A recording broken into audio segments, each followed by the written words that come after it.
భోజనం లేకపోతే ఆహారం అన్నటువంటి ఈ శోధనను ఆయన జయించాడు. ఎలా జయించాడు? తిరిగి దేవుని వాక్యముతోనే తిప్పికొట్టాడు. మనుష్యుడు రొట్టెల వలన మాత్రము కాదు కానీ దేవుని నోట నుండి వచ్చు ప్రతి మాట వలన జీవించును అని తిరిగి సవాలు విసురుతున్నాడు. నీకేం తెలుసు? నువ్వు వచ్చి నా దగ్గరికి వాక్యం మాట్లాడుతున్నావు. నేనెవరో తెలుసా?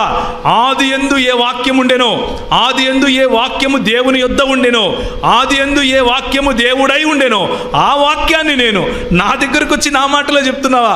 పోరా అన్నాడు. ప్రభు యోబును ఇలా విసిరేసి సాతాను ముందు టచ్ చేసి చూడు అన్నాడు.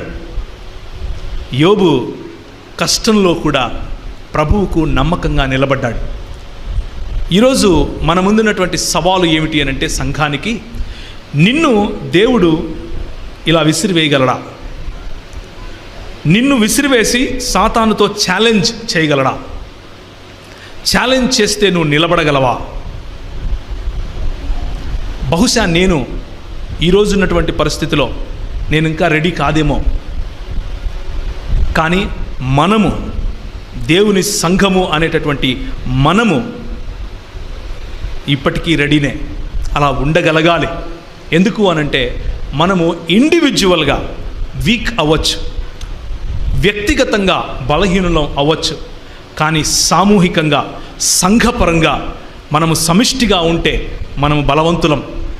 ఆ బలము సాతానుడు ఆ బలము నుండి మనల్ని వేరు చేయలేడు.